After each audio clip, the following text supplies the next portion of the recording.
Welcome to Eric's Perspective. Joining me today is internationally recognized author, financial advisor, educator, media personality, and avid art collector, Alvin Hall. Alvin, thank you so much for joining me today. I'm so glad to be here, Eric. Oh, thank you. Thank you. So, Alvin, I thought to get started, maybe we just begin from the beginning, so to speak. Please tell us, so everyone who may not be familiar with you can get acquainted with you better. Where were you born? I was born in the Florida Panhandle in a small rural town of about 54 people. It wasn't even a town, it was really a crossroads, really. Uh-huh. And everybody there was a relative of mine, either married into the family or direct descendant. And so I grew up in this quite small world during segregation in the South. And I was surrounded by people who worked hard, who lived well for poor people, although we did not know that we were poor. I certainly didn't. I thought that everybody lived the way we lived, and it was a different life. All of that began to change, of course, as I grew up and read more and became much more aware of the world. When integration occurred in the county, in the late 60s, that was when I became first aware of the differences between the haves and the have-nots. But my parents had raised us so strictly not to engage in envy. That was considered one of the 7 deadly sins of my childhood. So we never envied what other people have. My mother always say, just know that you can also work hard and achieve the same thing if you want it. Wow, what a great way to get started in a wonderful life philosophy, actually. Your earliest memory, you said it was segregated. Were you confronted with some of the things that we're all sort of familiar with by reading books and stuff, the colored only signs and that kind of thing? Was that a reality in the place where you grew up? Yes, there were some whites only and colored only signs, but the truth is that our parents really protected us against a lot of that. We lived in this Black community where people were very much aware of trying to maintain our spirits, maintain our souls so that we would be optimistic about the future. So I think, looking back on it, that our parents shielded us from a lot of that. I was taking a tour of the 16th Street Baptist Church in Montgomery, Alabama. And the tour guide, who had been raised in the same town where Emmett Till was killed, talked about a protective dance that his mother did as they walked down the street. And this was true of my parents when we went to Tallahassee, Florida, because in those days, the last thing you wanted was for your little Black child to run into a white person as you were walking down the street. If, in some cases, you were allowed to walk on the same street as a white person. So if a white person were approaching, and our parents were on the opposite side of us, they would distract us to the right, for example, and say, oh, look at that beautiful steeple over there. Look at that church. And we would look away. And then they would step to the left of us, between us and the white person, so that there would be no chance that we would run into that white person. So it was like this waltz, this protective waltz as you went down the street. And I look back and think about all the things that my relative did to keep us safe, to give us hope, and to launch us into the world without all of the lacerations and emotional compromises that come with segregation, Jim Crow, and being treated as a second-class citizen. I think that's a beautiful thing, and a tribute to your family, your parents, and probably their parents did something similar as well. I admire that. That's a survival skill that doesn't get talked about a lot. Yeah. I think people did. My experience, especially when I did my podcast, Driving the Green Book, the second one, which I drove from Detroit to New Orleans, and we talked about people and their children and what their childhoods were like. And I think that was pervasive in the Black community, especially in these towns where Black people had lived for years, and in many cities where the communities were the centerpiece of the life of the Black community, and the church was the centerpiece. This type of raising, this type of passing along these virtues were commonplace. Yes.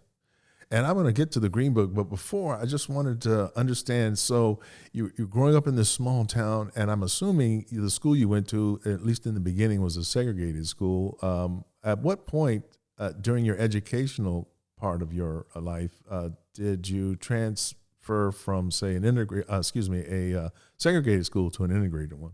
This happened in 1968, 69, when the county decided to embrace integration.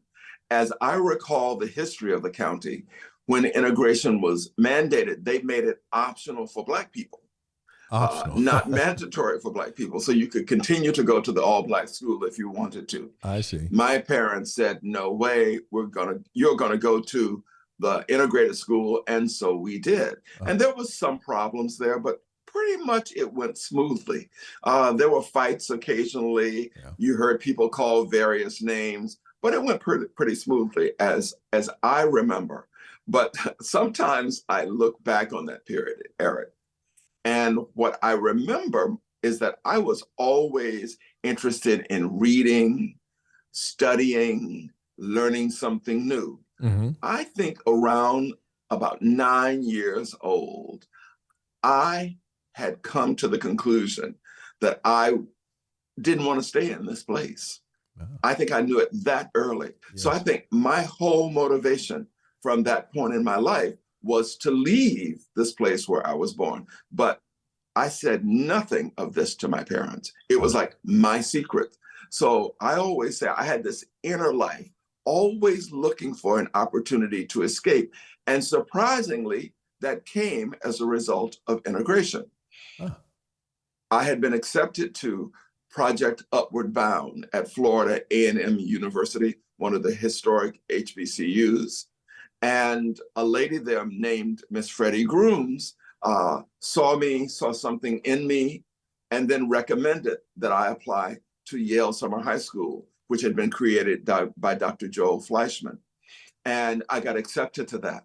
And I kept it actually a secret from my parents that I had been accepted to this program, because I knew it would disturb them, because I'm the oldest son of a farm family. They definitely wanted me to have an education. They definitely wanted me to go off to school, but not that far away. Tallahassee was about as far away as they could imagine. Right. And so what was that like, by the way, going to that Yale program? How did you like that? It transformed my life. I was ready to leave home before I left home. I could take care of myself. I was not a child. I always felt like when I left home, I had all the skill sets to survive. When I got to Yale, it was like magic to me. I lived in Branford College. I never stayed in a place that was like that. I had never been on a campus that was like Yale. And to be totally honest, I did not fully understand what Yale was. I didn't know, because I didn't know colleges like that at all. And because of segregation and living in a small town and limited access to information, I didn't fully understand what a gift I had been given when I started. But I used to wake up, Eric, every day in my room on the 3rd floor of Branford College. And I would say to myself, today is a new day. Today is a new day. Yeah. And I said that to myself every day I was there. And that was my motivation, that regardless what had happened yesterday, whether I didn't know something, whether I had stumbled in class, whether I didn't do well in class, I could always start the next day with the hope that I could do better. And at the end of that first year, I got an award for the most improved student or something like that. I can't remember what the award was, but I remember what the gift was. The gift was a copy of the American Heritage Dictionary, which I still have to this day. That's excellent. So at this point, you're you're college age, right? I mean, this was... No, I'm 16, 15, 16. Oh, okay. I'm pretty young. Oh, okay. And so was it just the summer program? Did I understand that right? Is it just It for was just a summer program, and then I had to apply for college. But part of the Yale summer program was to introduce you to the broader array of schools. So I met people from Swarthmore, Amherst, Bowdoin, Williams, Dartmouth, Harvard, Princeton, Oh, wow. UPenn. And Wow. so I met people from all those places. And I remember I applied to these schools and I got into Swarthmore. And the guy who wrote me the review for Swarthmore said to me, "Oh, I'm so glad you got into that school, my alma mater, right? I just know you're going to do so well there." And I was terrified Oh, I imagine. that this expectation about me existed before I ever arrived at the school. So I didn't choose Swarthmore because of that. I chose Bowdoin Oh. because it was farthest away from home. I knew my parents were highly unlikely ever to travel that far north, and nobody knew me. So you ended up going to Bowdoin, and how did that turn out? I loved it. Bowdoin was so important to me. This was in the 70s when Bowdoin was still an all-male school. I happened to be there at the time when some people who have since become well-known was there, class of 72 with Kenneth Chenault, who was the CEO of American Express. Jeffrey Canada and I were classmates, class of 74. Jeffrey went on to create the Harlem Children's Zone. And there's so many other people from the class who've done remarkable things. We were the largest number of Black men in the history of the school. And we all knew each other. And to this day, we still get along and support each other to the extent that we can. For me, it was a wonderful experience. And being in a small town and being supported by the college professors who became my family. My college advisor became my family. I had Thanksgiving dinner with them, Christmas dinner with them, Easter dinner with them. And for decades, literally decades, I would go back to Maine every summer and spend time with them at their summer house. Oh, that's a beautiful thing. Wow. And after you finished Bowdoin, did you go for an advanced degree? And if so, where? I did. I then moved to Miami, taught school, and then I was going to go to graduate school and started graduate school and thought, there's some other things I wanted to do in life. So I was always writing. And so I decided to write and just write. I wrote reviews for dance, reviews for music. I just would always take freelance jobs. And what I discovered was I didn't want to teach. That was the thing that really came out of that whole experience of graduate school. I didn't want to teach. I didn't want to do that. What I wanted to do was to pursue this life where I had a diverse group of interests. So then my college roommate took over his Wall Street firm, and that became a job. He offered me a job at the firm, and I could write. And I started writing about money, and that was a huge transition for me. Excellent. So that's how you got into the world of finance then? Yes. That's how I got into the world of finance. My Oh. college roommate from Bowdoin took over his father's Wall Street training firm Uh-huh. and offered me a job. We're still very good friends today. He's my oldest and one of my closest friends. And I started writing about the financial market. And this is where I think serendipity plays in everything. You could not have predicted that my love of mathematics and my love of writing would blend on Wall Street. But that's what happened. I loved writing about money. I loved writing about quantitative things, translating these ideas of how to invest in stocks, technical analysis and fundamental analysis in the bond markets and yields into language that the average person could understand. And that became a thrill for me. Oh, that's fantastic. So were you writing articles, and did it evolve into books, or were you writing books from the beginning and you were doing both, writing articles and books on the subject? I was writing training manuals. Oh, okay. This was a time when working on Wall Street, you did not necessarily go through a training course. What you did was to learn the job from the person who had done the job before you, and they would pass along that knowledge. I see. So during that time, there were licensing exam requirements. So my college roommate's father started a firm to train people for those licensing requirements. But the advantage for me was that I had to learn every aspect of the market in order to be able to understand how to create these training products. And in those days, you would often have access to someone on the floor of the New York Stock Exchange, or an early mutual fund trader, or a bond trader. The world of security and walls and all of that didn't exist when I started in 1982. So it's hard for somebody to imagine what the world was like then, that you had access to those people by simply going up to their offices and talking to them. And you learn so much literally at the elbow of a person who was doing it 24/7. What a fantastic opportunity, though. I mean, no matter what the profession or whatever it is you're pursuing, to have the benefit of firsthand communication and advice and information from persons that are actually doing it. What an incredible opportunity that must have been. Yes, but it's also the ability to ask these people questions. They were open to the questions. That's where the gift comes from. Because you can sit there, but if you don't ask them questions and get clarification about what you're seeing, then you acquire often the same jargon filled way of expressing it that they do. I came to this with an understanding of English literature and how to write about various topics. So if a word or something didn't make sense to me, I would ask questions. And I was pretty guileless about asking questions, actually. I'm not sure people would do that today because they would be too worried about being embarrassed. But I was never embarrassed to ask a question, because I always figured that if I asked a question and I got the answer that I understood, that I had gained something from that.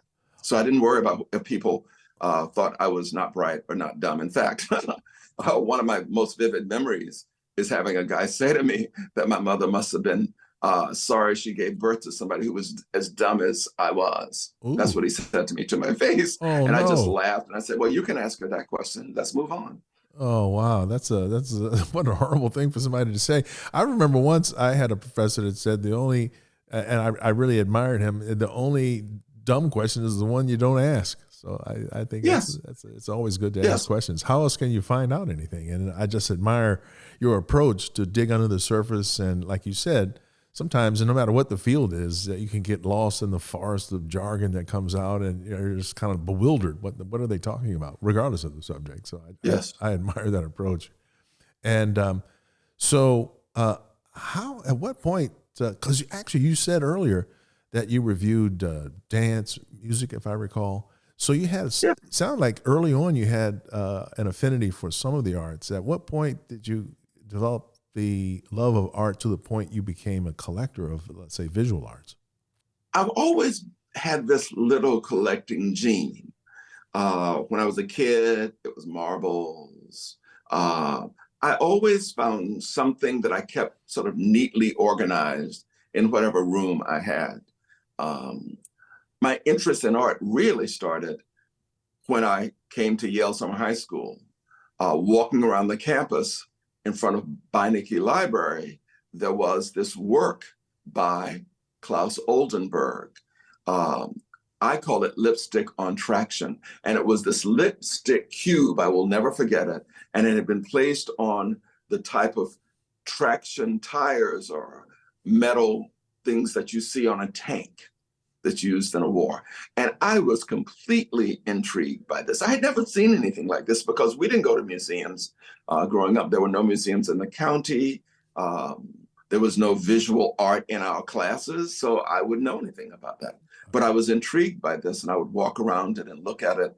And then I met somebody to ask some questions about this, and they said, oh, maybe you want to go to one of the museums here on the college and look at what's in the museum.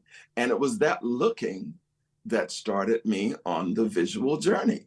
I was really intrigued by art because I had never seen very much. We didn't have art hanging in our house growing up. I think the only things that were on the walls were a velvet carpet of The Last Supper, right, and pictures of Martin Luther King and JFK. I think that was it. My parents had even put pictures of the children on the walls, as I recall. Ah, So that's what started me on the journey. And after that, when I traveled, I would always spend time in museums because I found it so different from the world that I knew. So I would look. And to me, it was just about looking at everything. I didn't judge anything. I would just look at it to see what was interesting about it, read labels, gather information. But unbeknownst to me, I was gathering this sort of deep well of information about art. I took some art courses at Bowdoin, and while there, I met David Driscoll ah, and the legendary David Driscoll. He yes, was indeed. teaching at Bowdoin, I think that was 72, 73. Mm. And he and I became friends. It was a lifetime friendship, which I knew him, not a deep friendship, but every time we saw each other in life, we would always recognize each other and have wonderful conversation. But he was the first Black person I ever met who was an artist and who knew about art. So what did I do? I asked questions. And I learned so much from David over the years. So much. He really opened my eyes and mind to African American art because I had not seen very much of it at that time. So I think that period is so seminal to my interest in the arts. The time at Yale, seeing Klaus Oldenburg, going to the Yale museums by myself and asking questions, and then going to Bowdoin, where I met David Driscoll. And those things put the seed in me so that when I eventually started earning some money and could actually afford art, I started buying some things just for myself to put on the walls and to see if I liked them. It's been a wonderful journey. That's fantastic. And by the way, just that you mentioned David Driscoll, he also is a family friend of ours as well. And when we benefited greatly. Actually, he was instrumental in my setting up a gallery. He introduced me by letter to Elizabeth Catlett and helped arrange for me to go visit her in Mexico. Yes. And that's how I got my gallery started. I owe a lot to him.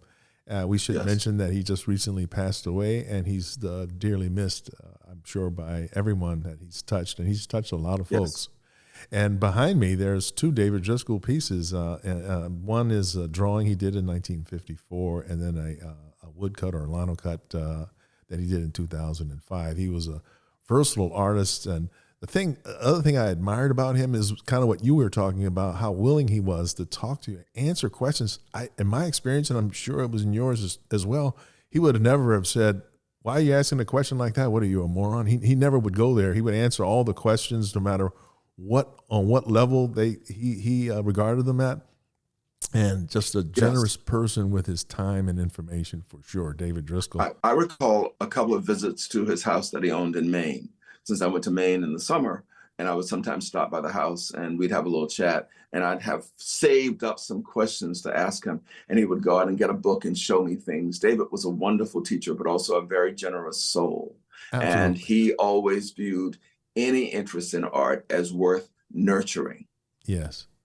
Yes. And the other thing I really admired about him too, because I know a lot of people are kind of suspicious of abstract art for whatever reason, right? And I've had this happen to me before in my gallery, or somebody will walk in and they'll see a completely abstract piece and go, "Oh my God, I made the wrong choice. I should have just become an artist. I could splash some paint on a canvas." And you know, very almost, I don't know, missing the point, so to speak. But David, I remember always emphasizing that, you know, it's something worthy of your attention. There's more to it than you might immediately recognize. And I just always appreciated that part of it too. It wasn't just only representational work that was worthy of our attention, he always would say. Would you agree with that? I think the wonder of abstract art is that there's always so much to discover.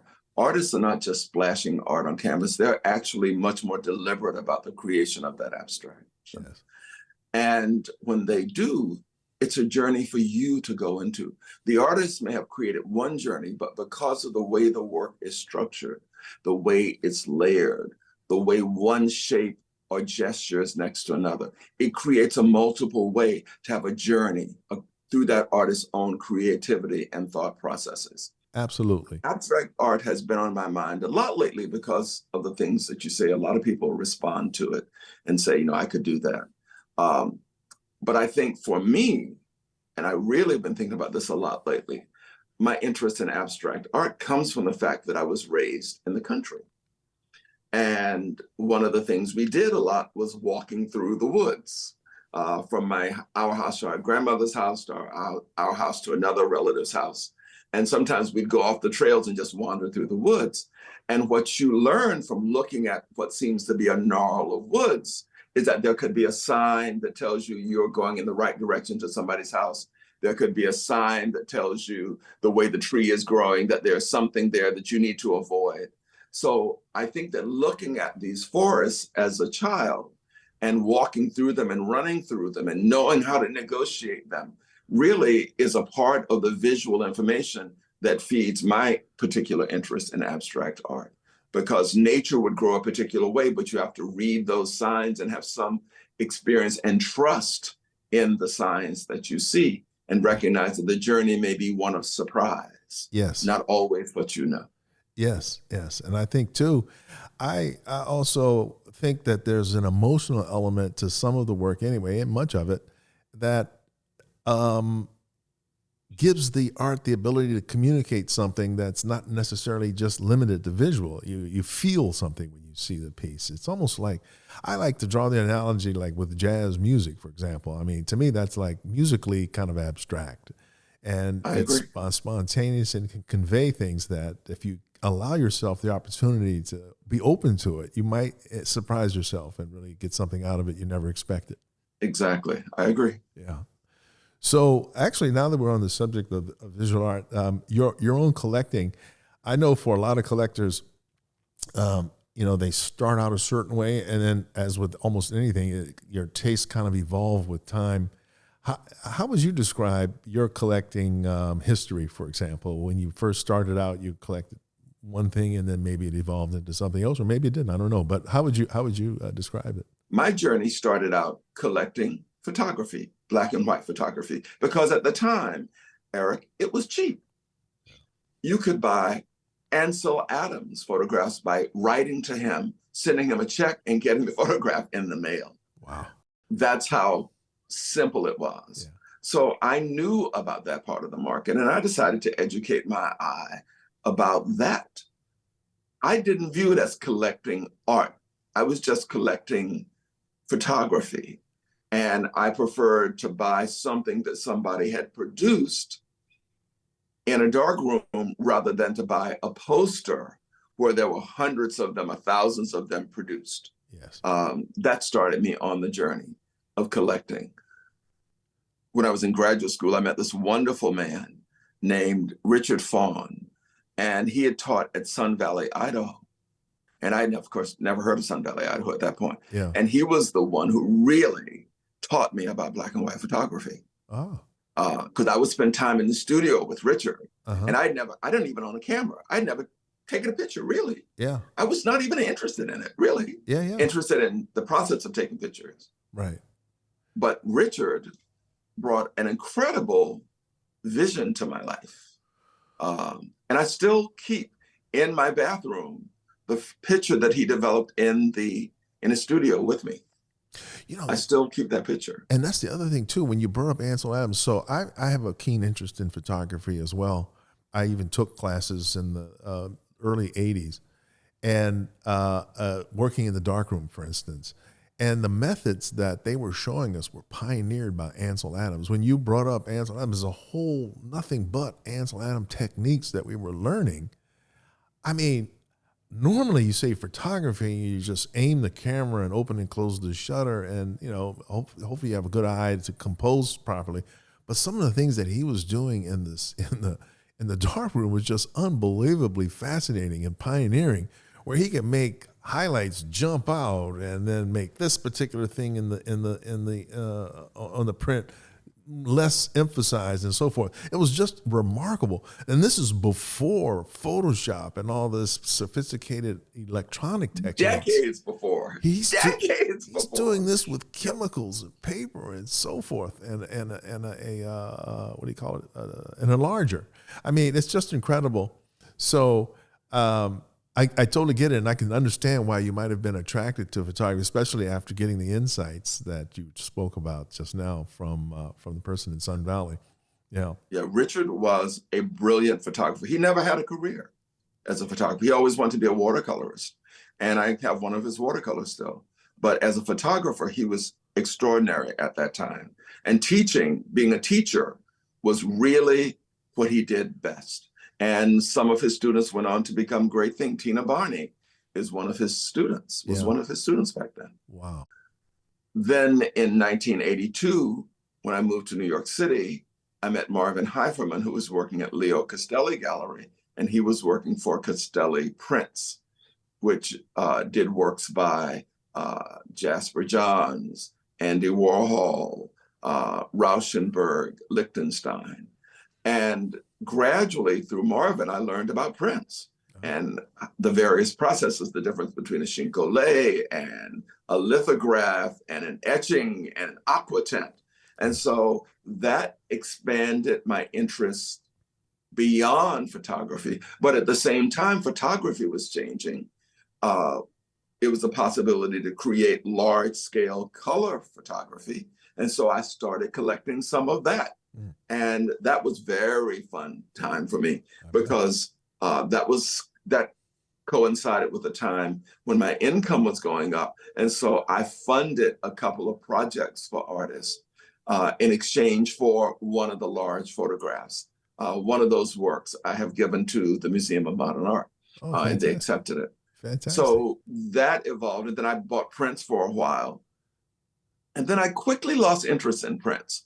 And I don't know why that was. I think it was because I saw so many of them in so many different places. Yes. Photography had yet become so widespread.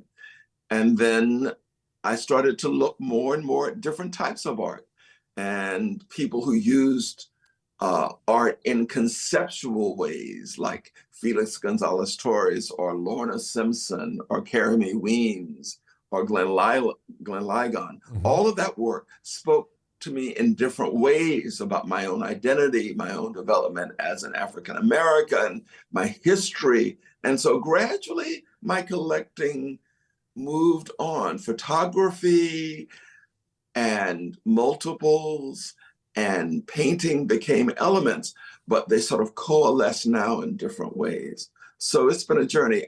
I tell everyone, the key thing to being a collector is to look, and look again.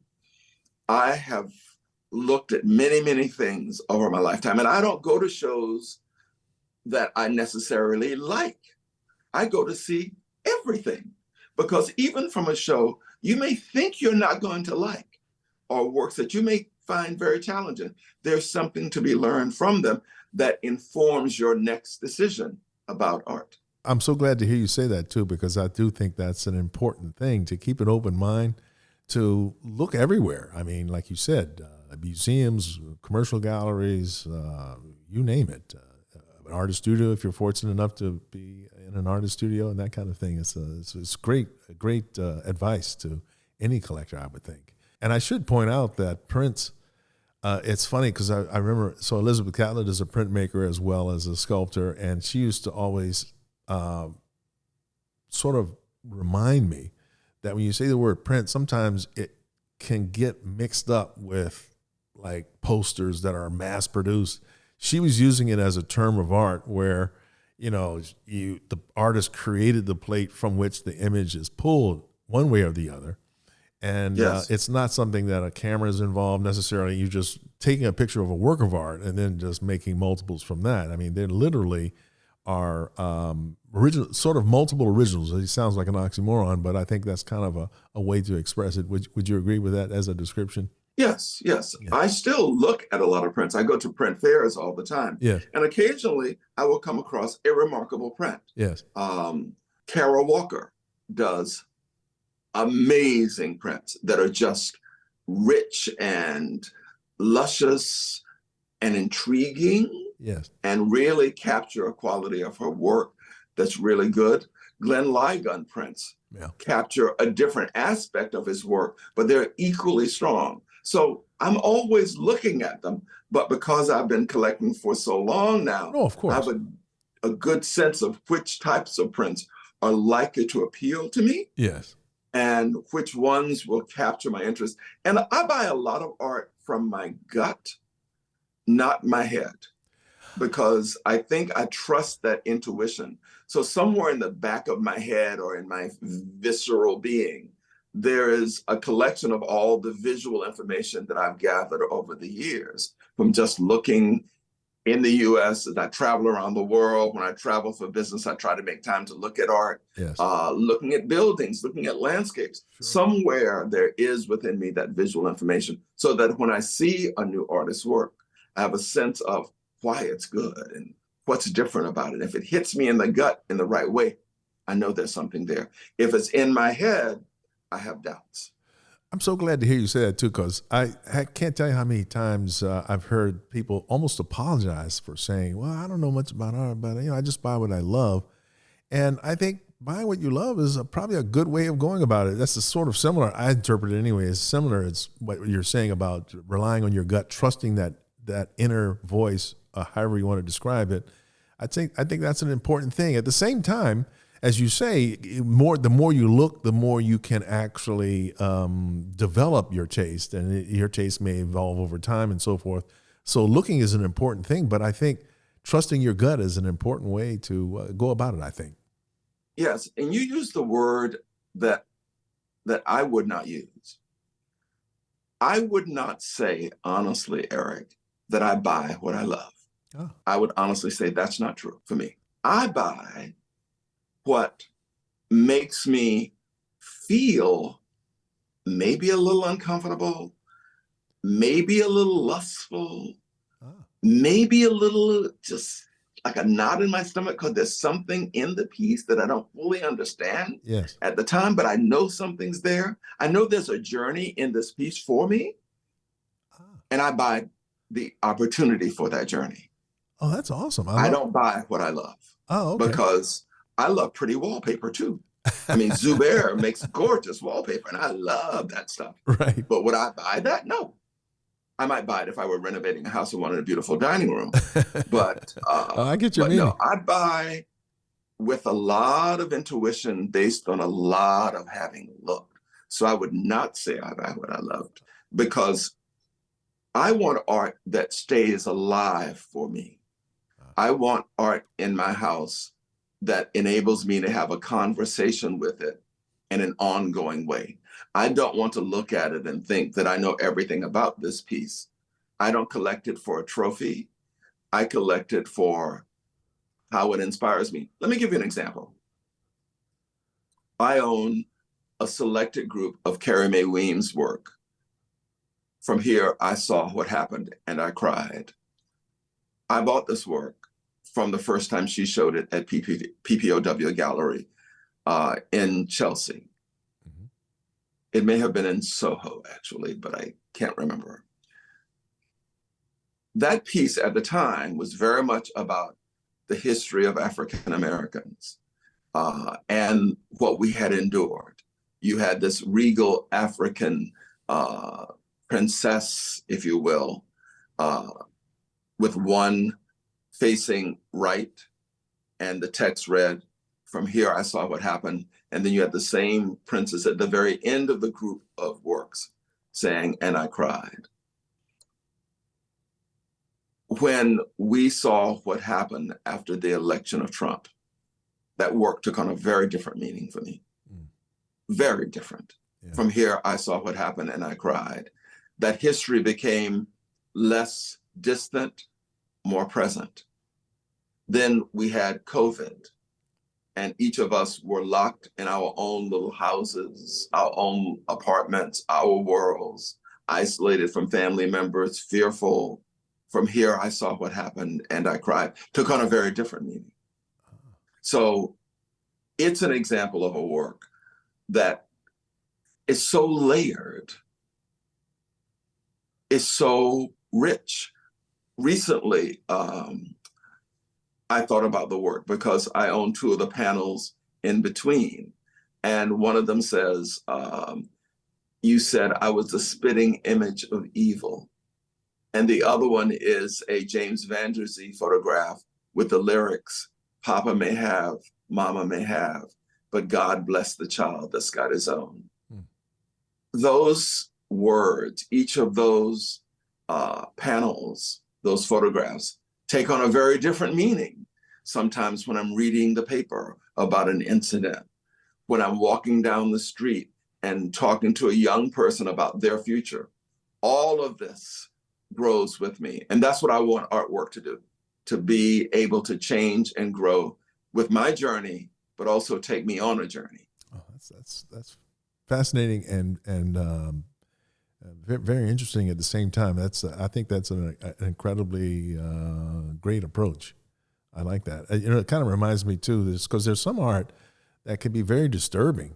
Like you said, yes. You may not end up loving it, but it kind of arouses maybe fear or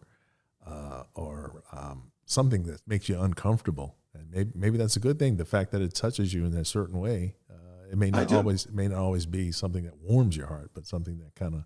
I agree. Yeah, I agree. Make you cautious. Yeah.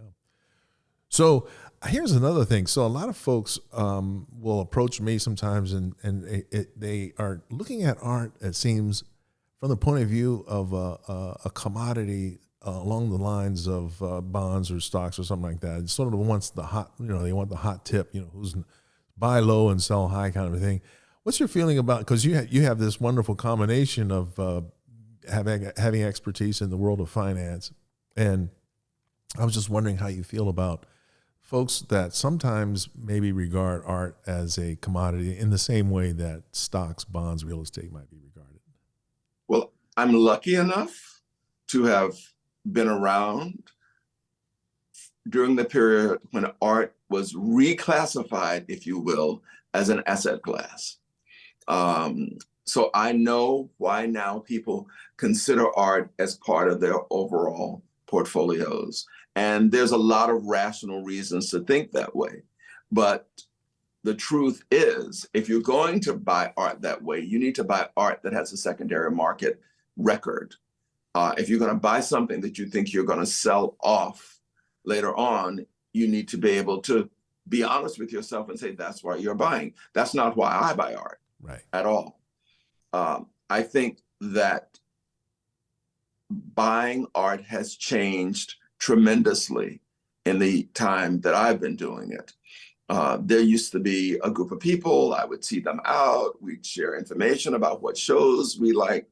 We were buying it because we liked it. It was, it was moving us, and we didn't always understand what we were buying, and we didn't know what was going to happen to the artist. We actually had no expectation in many cases of what was going to happen to the artist. Certainly not the fact that the work was going to sell for, millions of dollars, but we just were really taken by the work itself. I think it's hard to buy art, especially new artists, if you're thinking of them in this way of structuring a portfolio or buying an asset class, because there's no guarantee that a new artist is going to have a long-term run. Yes, they may have a temporary run up the market and the prices may become astronomical, but I've been around long enough to know that what goes up goes down. And no matter how hot an artist is, they're likely to have a period where nobody's buying their work. All the institutions are full of their work, so there's no demand for it. Yes. And so this is why it's necessary for an artist to evolve and for people to buy works that will stay with them in case they have to keep them on the walls, that the work will always represent something meaningful to them, not look at it and think it was once worth X, but now it's worth Y. Right. And to look at the work with regret. Yes, and that's the thing. I can recall being at conferences and so forth where, and this was relatively new, I'm guessing, that there's investment groups that's what they specialize in. You buy a share and then they go out and use their expertise. They buy art with the idea of maybe later on selling it, and then all the shareholders reap a profit. And a lot of the banks, seems like they are treating it more like an acceptable form of collateral, although I guess that varies from bank to bank. I mean, have you noticed this as well as a kind of an uptick in that kind of activity? Yes, but the idea of a group of people coming together and buying art isn't new. It's fairly old, actually, Oh, because there have always been people who speculate in the value of art and groups who want to profit from it. So that's been around for at least as long as I've lived in New York City. I've heard about those types of things. I've never participated in one, but okay. I've heard about them. And certainly there are many companies out there that will look at your collection and lend you money against a collection. Sure. Because people view it as an asset that's fungible. If they need to get their money, they can pop it at auction and sell it if the artist is in demand. Yeah. But what if the artist suddenly loses luster and the work isn't worth as much? It's people think it's a certain way to make money, but it's not certain. It's still like all investment. It involves risk, the risk of losing your money. Yes. Nothing is guaranteed when you look at investments. Yes, yes. And plus there's like hidden costs too, right? Not just the cost of buying the art, but maybe reframing it, insuring it. I think you'd have to kind of factor all that in too, right? And storage. And storage. If you have so much art that you store, and insurance has gone up a great deal. Absolutely. So art is not an asset like a stock or a bond you can park over there and say, oh, it's in street name at the brokerage firm. I don't have to worry about it. Right. And there are no ongoing costs. With art, there are ongoing costs, because as the piece becomes more valuable, certainly your insurance will go up. Yes. And then you'll have to make a decision. Do I insure this, or do I take the risk of not insuring it? Exactly. And as an appraiser, I'm a certified appraiser, and I know from listening to insurance companies talk, insurance companies recommend having your art collection reappraised every 2 years or so. Yes. 2 to 3 years, I would guess. Would you kind of concur with that? Because things change. Well, I do it not quite that often. Yeah. But I do have it reappraised because values change. That's the and point. That's how I know that something that may have been worth $250,000 today may be worth $10,000 or $40,000 because nobody wants it. Yeah. There are no guarantees in this market. You can buy a hard artist, as I said, but that hard artist who is in demand today may fall out of favor in a few years. No, exactly.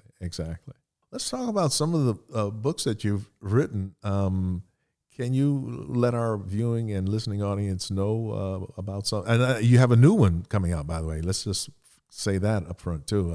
Why don't we start with with the work backwards, if you don't mind. Start. Well, what is it? What is your latest offering? My recent book is Driving the Green Book, a road trip through the living history of Black resistance. This is based on 2 road trips I took to record programs about the Negro Motorist Green Book. This was a publication published from 1936 to 1967 that gave Black travelers a list of safe havens and places to buy services when they were on the road. This was published during the height of Jim Crow and segregation across America. Many people think of this as being a Southern problem, but it was actually across America. And in New York, Victor Hugo Green and his wife, Alma, came up with this idea for this guide to give Black people a state-by-state, city-by-city listing of where they could find services that they wanted. This came out of 2 road trips. The first one in 2015 or 16 was from Tallahassee, Florida, up to Ferguson, Missouri. This was for a BBC program called The Green Book. The second was in 2019 from Detroit to New Orleans to create a podcast called Driving the Green Book. So my new book really takes both of those and talks about the information I learned on both of those road trips, provides historical context, and adds additional information that we could not put in to the podcast or the BBC program, and contains some personal reflections from me. But front and center in my new book are the first-person recollections of people who used the Green Book, who lived in the communities where these businesses were located, who use those businesses and people who share their on-the-road experiences from this period of time. That's what I really wanted to do in this book, to capture the living experiences of people from this time, because we're all getting older and that generation will soon be gone. Wow, what a valuable contribution. I'm fascinated and eager to read the book myself. I'd always heard about it, and my parents also relied on the Green Book themselves. My father was fantastic. Yeah, my father was from Louisiana, and my mother What from you Virginia. what you just said is exactly what I'm encountering on the book tour. That people come up to me and say, "My parents used the Green Book, my uncle used the Green Book," and they share these stories with me. So I'm actually going to be doing a bonus episode to my podcast, and I'm hoping to find one of these people to come in the studio with me to talk about their experiences with the Green Book, one of the people I met during my talks, because I think that needs to be captured. This history, most people didn't even know about it until the movie came out. Yeah. Most people had no idea. So although the movie did not accurately portray the Green Book, and certainly was not about the life of Don Shirley, it was about the driver. It was his recollections of the trip. Right. But the name, the Green Book, now exists in the public's consciousness. And I'm hoping that my book, Driving the Green Book, will help clarify what it meant and give people a deeper understanding of what people faced during that period of time. I think it's fabulous to get that contribution from the folks that actually used it and relied on it, and they can obviously give you firsthand experiences with it. Yes, yes. Without giving away too much, is there anything that jumps out at you that you learned from this experience, having driven it yourself and talked to some of the folks? 3 things stand out from this road trip, actually. The first is how Black parents from that period of time sought to protect their children from the evils, the harshness, the difficulties of racism. They did not want their Black children to grow up without a sense of possibility, without a sense of community. So although sometimes they had to act in ways in front of their children that were demeaning to them, their objective was to protect their children, to give their children hope, and to hope that they can achieve something beyond what their parents had achieved, which is a very American dream. Yes. The second thing that stands out for me are the high-end Black resorts that I did not know about. Ah. On my second day on the road trip, my associate producer, Janae Woods-Weber, and field producer, Kemi Aladasui, met a wonderful woman in Columbus, Ohio, named Mary Ellen Tyus. And from the time she was a baby, her mother had taken her to Idlewild, Michigan, this place known as the Black Eden, where Black people, high-achieving professionals, went during the summer. Everybody was Black. The vendors were Black. It was away from what they call today the white gaze. So Black people could relax and be themselves. There was Fox Lake in Angola, Indiana, Oak Bluffs in Massachusetts. There are all these enclaves across America that I did not know about. And now, after I did the podcast, can you believe that 2 of my friends have bought places in these locations? No kidding. So I'm going to get to actually visit them. So that's amazing. That's awesome. And the third thing I learned was about collateral damage. And this is the thing that I carry around with me all the time. Hezekiah Jackson in Birmingham, Alabama, told us the story of the time his Aunt Beattie, I think it was his mother's sister, died, and they drove up to Detroit. When his mother and father and his 2 siblings got to Detroit, Aunt Beattie's husband, he didn't have a car, asked them to go to the white employer to pick up Aunt Beattie's last paycheck. As Hezekiah Jackson's father, mother, and siblings in the backseat drove up to the car, they were amazed at this neighborhood. They'd never seen any place like it. When they drove up to the house, the police appeared like magic and said to his father, "What are you doing here, boy? You're trying to rob this house? You came here to rob this house?" Where'd you get that nice car? Did some white people give you that car? Did you steal that car? Oh, Hezekiah could hear all of this in his mind. But it's what Hezekiah said about his brother that has stayed with me. He said his brother turned to him and said, "Do you hear that white man calling daddy boy?" His family and the people in the community where they lived in Birmingham had so much respect for Mr. Jackson that no one would ever have done that. No one would ever have done that. Hezekiah said his brother almost lost it. I think of that phrase all the time. When people are stopped, when Black people are stopped by police or something happens, what is the collateral damage to the people in the car with them? Today, the people who see it on the internet and on television, how far does that collateral damage extend?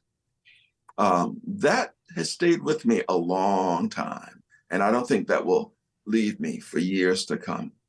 So I've learned a lot from the trip, both about our resilience, about the difficulties we faced, and about how we developed ways to navigate those difficulties, whether they were actually physical threats or emotional trauma that we experienced. That's a fascinating way of putting it too, the collateral damage. I think it's easy to overlook something like that, how it can spread. It's not just the immediate disrespect and the effect on the person being disrespected, but it's the other folks too. In this instance, Yes. the son and brother and so forth. It's pretty... So it's been interesting. And this was the first book I've written of this type. I've mostly written books about personal finance, which it was an outgrowth of my time on Wall Street, because I learned how to manage my money better, and I stayed in touch with that side of my learning. So I've written several books about personal finance, how to manage your money better, how to put money away for retirement. And I always enjoyed that type of writing. As I said, you would never have guessed when I came to Wall Street that my interest in literature and writing would merge with my writing about numbers and quantitative information to lead to my writing about personal finance. I've also written a book for children called Show Me the Money, published by Dorling Kindersley. And recently I wrote the foreword for a book called Not So Common Sense, CENTS, which is published by Nat Geo Kids. How wonderful, too, to reach out to children. I think it's very beneficial for kids to get an early start to understanding about money, managing it, and even just the basic information can be very beneficial. I love writing. Yeah, it's what I love most. I love taking knowledge that I have and seeing the different ways I can present it to different audiences. yes. I think writing for magazines, which I've done for years, has always been very useful for me. Yeah. And I think that I enjoy the challenge of trying to take information and make it learnable or enjoyable or informative for different audiences. So Driving the Green Book is my writing about history. Writing about money for adults is different from writing about it for children, but each one has its own challenges and rewards. And I think anybody who's going to read those books will also reap the reward of having read them too. So we'll actually make available to listeners and viewers the list of books that you've written or done the forward to and so forth. So don't worry about it. We'll definitely make that information available. And if you could just tell us one more time, you mentioned you were involved with a podcast. Please let us know. Can you tell our listeners and viewers all about that and other things that you were involved in? The podcast is called Driving the Green Book. It is available on Apple Podcasts and Spotify and wherever you get your podcasts from. It is a 10-episode series that really follows the road trip that we took.